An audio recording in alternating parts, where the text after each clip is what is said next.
Trong tuần qua, giữa lúc thế giới có nhiều biến động, Trung Quốc liên tục cho ra đời những cỗ máy cực khủng. Theo đó, nước này bắt đầu chế tạo máy ly tâm siêu trọng lực lớn nhất thế giới. Dự án được cho sẽ trở thành nền tảng thí nghiệm đa lĩnh vực quy mô nhất cho các dự án khoa học lớn của Bắc Kinh. Song song với đó, Trung Quốc còn tự phát triển siêu container, nhiên liệu kép lớn nhất thế giới. Ngoại trưởng Trung Quốc kêu gọi hợp tác toàn cầu, trong đó ông đặc biệt nhấn mạnh tầm quan trọng của Liên Hiệp Quốc. Tại Mỹ, cả nước tưng bừng kỷ niệm lễ Quốc khánh lần thứ 245. Quốc khánh Mỹ năm nay dường như trọn vẹn hơn khi cuối cùng Mỹ cũng đã rút khỏi căn cứ chính ở Afghanistan, kết thúc 2 thập kỷ chiến tranh. Các thông tin đáng chú ý khác, 47 người thiệt mạng trong vụ máy bay rơi ở Philippines. Lực lượng an ninh Myanmar giết 25 người khi đột kích vào thị trấn. Ai Cập mở căn cứ hải quân chiến lược lớn nhất ở Địa Trung Hải. Việc đeo khẩu trang không còn là điều bắt buộc ở Anh. Đức đặt Lai Lạt Ma sắp đón sinh nhật tuổi 86. Quý vị đang đến với FBNC Thế giới hôm nay ngày đầu tuần. Ngọc Anh xin kính chào quý vị khán giả, quý vị đang theo dõi chương trình Thế giới hôm nay. Thưa quý vị, vừa qua thì Trung Quốc đã bắt đầu đào hố cho các tổ máy chính của máy ly tâm siêu trọng lực lớn nhất thế giới, tính theo công suất ở thành phố Hàng Châu, thủ phủ của tỉnh Chiết Giang, nằm ở phía đông nước này. Việc đào hố này dự kiến sẽ hoàn thành vào cuối tháng 11 này. Máy ly tâm được thiết kế để có công suất ít nhất là 1.500 tấn trọng lực. So với máy ly tâm 1.200 tấn trọng lực được phát triển bởi quân đoàn kỹ sư Mỹ và là loại mạnh nhất thế giới cho đến nay. Sau khi hoàn thành máy ly tâm siêu trọng lực, đây sẽ là nền tảng thí nghiệm đa lĩnh vực quy mô nhất cho các dự án khoa học lớn của Trung Quốc. Song song với đó, nước này đã cho ra mắt tàu container lớn nhất thế giới, chạy bằng khí đốt tự nhiên hóa lỏng LNG. Sau khi sản xuất xong, tàu container này đã được Trung Quốc bàn giao cho một công ty Pháp tại Thượng Hải. Tàu container lớn nhất thế giới có boong tàu rộng tới 23.978 m2, tương đương với kích thước của 3 sân bóng đá tiêu chuẩn. Con tàu có thể chở 23.000 TEU cùng một lúc, được thiết kế bởi Viện số 708 của Tổng công ty đóng tàu nhà nước Trung Quốc và được chế tạo bởi Hudong Zhonghua Shipbuilding và Jiangnan Shipyard. Con tàu có thể điều hướng ở cả vùng biển khơi và vùng biển xa bờ. Người mua siêu container này là CMA CGM Group của Pháp. Đây là một công ty vận tải, vận chuyển container trên toàn thế giới. Đây là con tàu mới nhất trong loạt 9 tàu 23.000 TEU chạy bằng LNG. Việc bàn giao này đánh dấu ngành công nghiệp đóng tàu của Trung Quốc đạt được một bước tiến lớn. Toàn bộ quá trình đều được hoàn thiện trong một quy trình khép kín, từ bước nghiên cứu, phát triển, thiết kế và xây dựng. Thưa quý vị, cũng tại Trung Quốc, vừa qua thì Ủy viên Quốc vụ kiêm Bộ trưởng Ngoại giao Trung Quốc Vương Nghị trong một bài phát biểu tại Đại học Thanh Hoa, trong đó ông kêu gọi hợp tác toàn cầu trước những rủi ro và thách thức lớn, đồng thời chỉ trích chủ nghĩa cô lập và đơn phương. Bên cạnh đó, ông Vương nhắc nhở thế giới về tầm quan trọng của Liên Hiệp Quốc. Theo đó, ông cho rằng tổ chức 75 tuổi này vẫn có thẩm quyền và giá trị nhất trong tất cả các tổ chức đa phương khi nói đến điều phối các nỗ lực an ninh quốc tế và bảo vệ hòa bình toàn cầu. Tại sự kiện có tên gọi Bảo vệ hòa bình thế giới và thúc đẩy tiến bộ của con người, tại phiên khai mạc Diễn đàn Hòa bình Thế giới lần thứ 9 tại Đại học Thanh Hoa, Ủy viên Quốc vụ kiêm Bộ trưởng Ngoại giao Trung Quốc Vương Nghị cho biết, hệ thống được tất cả các quốc gia công nhận chỉ có thể là hệ thống quốc tế, lấy Liên Hiệp Quốc làm trung tâm. Trật tự được duy trì bởi tất cả các quốc gia chỉ có thể là trật tự quốc tế dựa trên luật pháp, và các quy tắc được tất cả các quốc gia tuân thủ chỉ có thể là quy phạm cơ bản của quốc tế dựa trên các mục đích và nguyên tắc của Hiến chương Liên Hiệp Quốc. Ông kêu gọi cộng đồng quốc tế làm việc cùng nhau để đối phó với những thách thức toàn cầu sắp xảy ra, thúc đẩy các giải pháp chính trị cho các vấn đề nóng và phản đối bất kỳ động thái nguy hiểm nào gây chia rẽ và đối đầu lẫn nhau. Qua đó, ông thay mặt chính phủ Trung Quốc khẳng định, đối mặt với những thách thức chung với nhân loại, Trung Quốc sẽ thực hiện các giá trị chung, tuân thủ chủ nghĩa đa phương thực sự, tích cực thực hành khái niệm an ninh mới và hợp tác với các nước khác để xây dựng một thế giới hòa bình lâu dài và ổn định. Với chủ đề Hợp tác an ninh quốc tế trong kỷ nguyên hậu đại dịch, giữ vững và thực hành chủ nghĩa đa phương, diễn đàn có sự tham gia của hơn 500 khách mời trong và ngoài nước, cả trực tiếp và trực tuyến. Tại Mỹ, vào ngày 4 tháng 7 vừa qua, nước này đã tưng bừng kỷ niệm lễ Quốc khánh lần thứ 245. Như mọi năm, các màn bắn pháo hoa là điểm nhấn của ngày lễ trọng đại này. Hai trong số những buổi trình diễn pháo hoa lớn nhất trong nước đã được tổ chức trên National Mall ở Washington và trên sông Đông của thành phố New York. Trong buổi lễ kỷ niệm Quốc khánh lần thứ 245 của Mỹ, cuộc thi ăn hot dog nổi tiếng ở đảo Coney của Brooklyn vẫn được tổ chức như mọi năm. Tuy nhiên, quy mô đã bị giới hạn do đại dịch Covid-19 đã giết chết hơn 600.000 người Mỹ và biến thể Delta vẫn tiếp tục lây lan, khiến cho giới chức nước này lo lắng, nhất là cho những người chưa được tiêm chủng đầy đủ. Mặc dù vậy, ngày lễ này là thời điểm để người Mỹ thể hiện lòng yêu nước, đồng thời ăn mừng việc họ phải ở trong nhà quá lâu do các hạn chế của đại dịch. Tuy nhiên, ngày Quốc khánh năm nay cũng không phải diễn ra trong bối cảnh quá vui vẻ. Vừa qua, Bộ An ninh Nội địa Mỹ đã cảnh báo cảnh sát tiểu bang và địa phương về mối đe dọa bạo lực ngày càng cao của các nhóm cực đoan. Cũng nhân dịp này, trong bài phát biểu tại Hội trường độc lập ở Philadelphia, Pennsylvania, đệ nhất phu nhân Hoa Kỳ Jill Biden đã tuyên bố mùa đông lạnh lẽo u ám đã đi qua, giờ là lúc nước Mỹ chính thức trở lại. Tại Washington, khoảng 1.000 người đã tham dự lễ kỷ niệm ngày 4 tháng 7 của Tổng thống Joe Biden trên bãi cỏ của Nhà Trắng. Quý vị thân mến, trước đó một ngày thì cựu Tổng thống Mỹ Donald Trump bày tỏ nghi ngờ về lòng yêu nước của người kế nhiệm. Ông nói Tổng thống Joe Biden có lẽ là Tổng thống không yêu nước nhất trong lịch sử Mỹ vì chính quyền của ông đã hủy kế hoạch bắn pháo hoa mừng ngày Quốc khánh tại dãy núi Rushmore ở Nam Dakota do lo ngại về nguy cơ lây nhiễm COVID-19. Vào ngày 3 tháng 7 vừa qua, ông Trump nói trước đám đông tại thành phố Sarasota, bang Florida, rằng những màn pháo hoa ở núi Rushmore thật hoành tráng, thật tuyệt vời. Nhưng rồi sau đó tôi thấy họ từ chối để nó diễn ra một lần nữa, thật nực cười, thật đáng buồn. Đồng thời, ông Trump còn lên tiếng cáo buộc phe cánh tả muốn xóa hình ảnh những người anh hùng trên núi Rushmore. Đây là khu vực có tạc chân dung 4 tổng thống Mỹ là George Washington, Thomas Jefferson, Theodore Roosevelt và Abraham Lincoln. Bên cạnh đó, ông Trump cũng chỉ trích ông Biden vì đã hủy dự án Ủy ban 1776 của ông. Đây là dự án kêu gọi tăng cường giáo dục lòng yêu nước trong các trường học Mỹ, nhưng lại mang nhiều tư tưởng bảo thủ. Theo Reuters, vừa qua, các binh sĩ Mỹ đã lặng lẽ rút quân khỏi căn cứ không quân Bagram ở Afghanistan, kết thúc cuộc chiến trường kỳ kéo dài 2 thập kỷ và cũng là cuộc chiến dài nhất lịch sử Mỹ. Theo Lầu Năm Góc, việc trao trả căn cứ Bagram cho các lực lượng an ninh Afghanistan là cột mốc chính trong quá trình rút quân. Tuy nhiên, Washington vẫn khẳng định quân đội nước này vẫn có quyền bảo vệ các lực lượng Afghanistan. Vừa qua, người phát ngôn Lầu Năm Góc ông John Kirby tuyên bố việc trao trả căn cứ Bagram cho các lực lượng an ninh Afghanistan là cột mốc chính trong quá trình rút quân. Tuy nhiên, ông Kirby vẫn khẳng định quân đội nước Mỹ vẫn có quyền bảo vệ các lực lượng Afghanistan. Theo đó, Tổng thống Mỹ Joe Biden cho biết quá trình rút quân vẫn theo tiến độ, nhưng một số lực lượng Mỹ sẽ vẫn ở lại Afghanistan vào tháng 9 trong kế hoạch rút lui có chừng mực với các đồng minh. Căn cứ không quân Bagram cách thủ đô Kabul khoảng 1 giờ lái xe và là nơi quân đội Mỹ phối hợp chiến tranh trên không và hỗ trợ hậu cần cho toàn bộ lực lượng ở Afghanistan. Hơn 3.500 binh sĩ nước ngoài đã thiệt mạng ở Afghanistan. Một nhà ngoại giao phương Tây tại Kabul cho rằng Washington và các đồng minh NATO đã thắng nhiều cuộc chiến nhưng đã thua trong chiến tranh ở Afghanistan. Chuyển sang các thông tin khác, thưa quý vị, nhà lãnh đạo tinh thần Tây Tạng Đức Đạt Lai Lạt Ma thứ 14 sẽ tròn 86 tuổi vào ngày 6 tháng 7 tới đây. Theo giáo sư Eric Sharp thuộc Đại học Sydney, Úc, thì trong số những thánh nhân của thế kỷ thứ 20, có 3 thánh nhân người châu Á, đó là cố thi hào Ấn Độ Rabindranath Tagore, anh hùng dân tộc Ấn Độ Mahatma Gandhi, và bậc thánh nhân còn lại chính là Đức Đạt Lai Lạt Ma.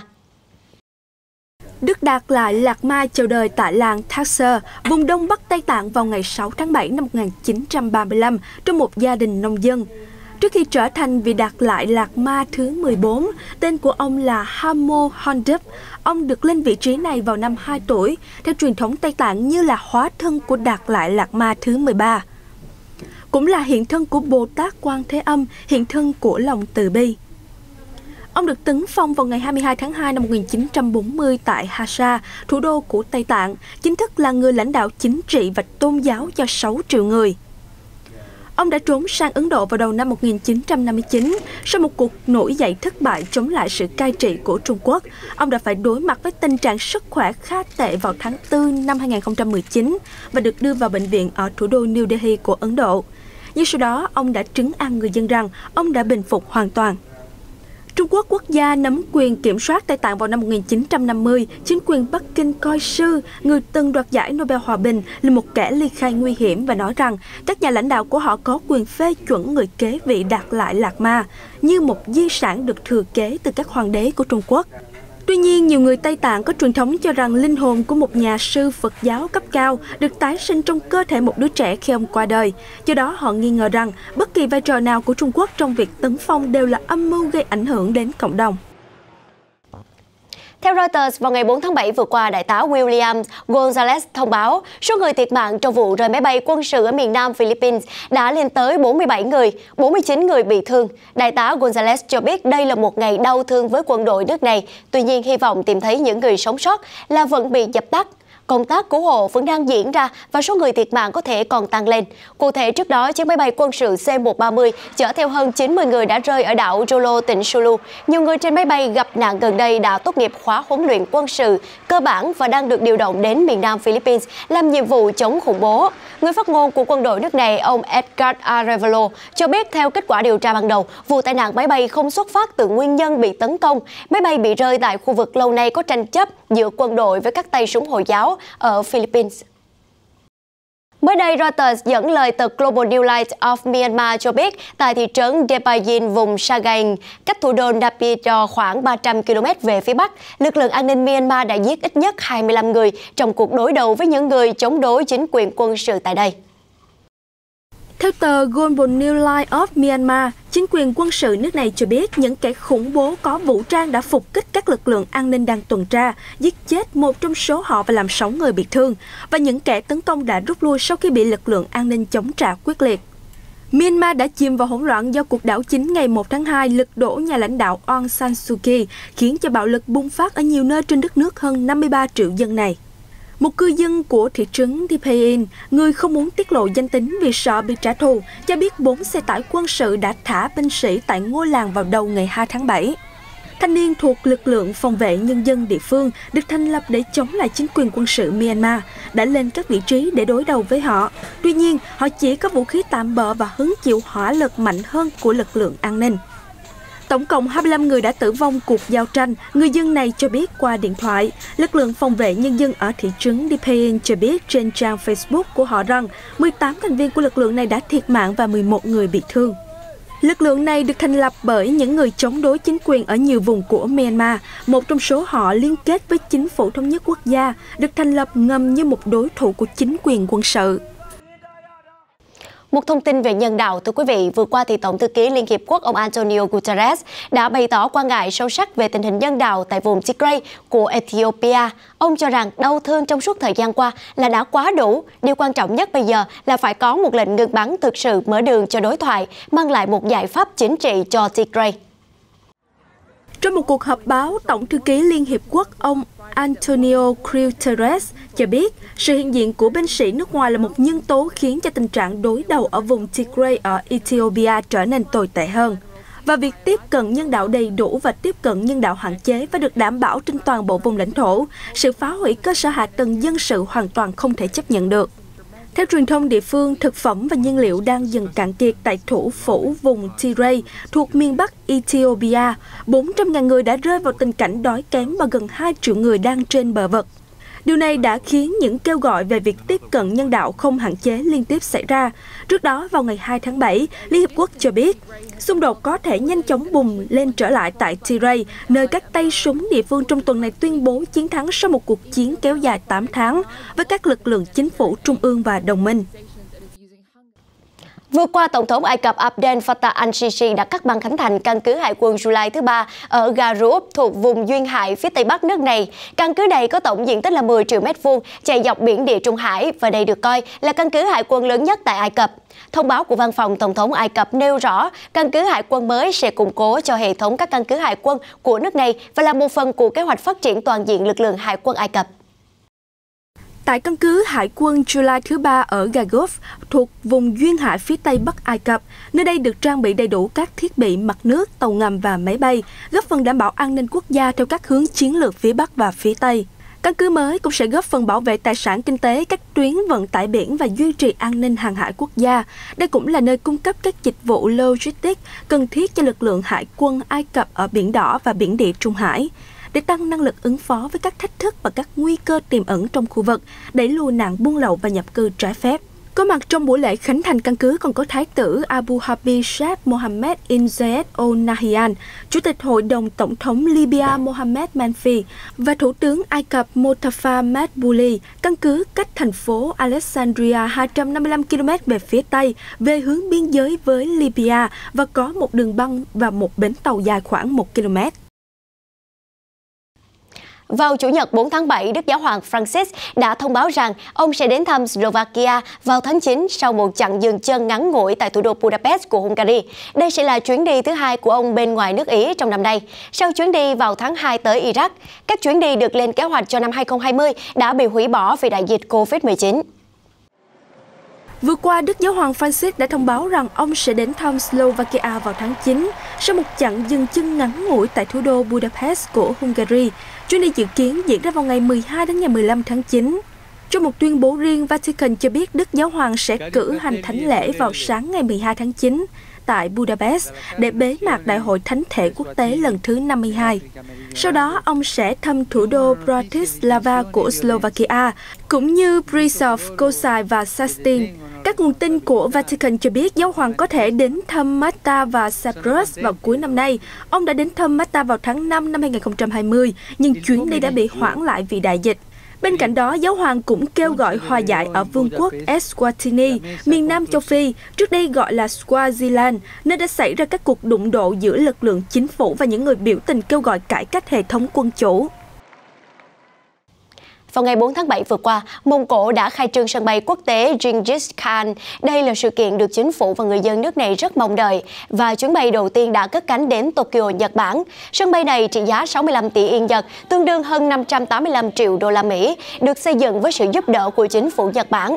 Sân bay có công suất phục vụ lên đến 3 triệu hành khách mỗi năm và nằm cách thủ đô Ulaanbaatar khoảng 50 km. Việc xây dựng bắt đầu vào năm 2013, việc khai trương bị trì hoãn từ năm 2020 do đại dịch Covid-19. Tiếp theo là một số thông tin liên quan đến đại dịch Covid-19. Thưa quý vị, vừa qua thì Bộ trưởng Nhà ở của Anh, ông Robert Jenrick, cho biết trong một cuộc phỏng vấn với Sky News rằng việc đeo khẩu trang đã trở thành vấn đề lựa chọn cá nhân, không còn là một quy định bắt buộc tại nước này, trong bối cảnh các hạn chế phòng chống dịch đã hầu hết được gỡ bỏ. Trước đó, vào ngày 28 tháng 6 vừa qua, Thủ tướng Anh Boris Johnson xác nhận rằng hầu hết các hạn chế ở Anh sẽ kết thúc vào ngày 19 tháng 7, ngày được chính phủ gọi là ngày tự do. Ông Jenrick nói thêm rằng việc dự liệu sẽ quyết định xem liệu các hạn chế cuối cùng ở Anh có thể được dỡ bỏ vào ngày đó hay không, có vẻ rất tích cực. Vừa qua, thì Cơ quan Quản lý Sản phẩm Y tế Nam Phi thông báo rằng họ đã cho phép sử dụng vaccine Coronavac COVID-19 do công ty dược phẩm Trung Quốc Sinovac Biotech phát triển. Cơ quan này cho biết trong một tuyên bố, việc phê duyệt vaccine mới nhất dựa trên dữ liệu an toàn, chất lượng và hiệu quả được trình lên cơ quan quản lý từ ngày 22 tháng 3 đến ngày 22 tháng 6. Vaccine sẽ được sử dụng cho những người từ 18 đến 59 tuổi. Thời gian đợi tiêm giữa hai liều là từ 14 đến 28 ngày. Tính đến thứ Bảy ngày 3 tháng 7, Nam Phi ghi nhận hơn 26.400 ca mắc mới, số ca mắc hàng ngày cao nhất kể từ ngày 5 tháng 3 năm ngoái. Như vậy, nước này hiện có hơn 2 triệu ca mắc và hơn 61.000 người trong số đó đã không thể chiến thắng căn bệnh quái ác này. Nam Phi hiện đang trải qua đợt lây nhiễm thứ 3, chủ yếu là do biến thể Delta có khả năng lây truyền mạnh mẽ. Đây cũng là quốc gia bị ảnh hưởng nặng nề nhất ở châu Phi. Thông tin vừa rồi cũng đã kết thúc chương trình Thế giới hôm nay. Ngọc Mai xin cảm ơn sự quan tâm theo dõi của quý vị khán giả. Kính chúc quý vị sẽ có một tuần làm việc vui vẻ. Hẹn gặp lại quý vị trong những chương trình tiếp theo được phát sóng trên kênh FBNC.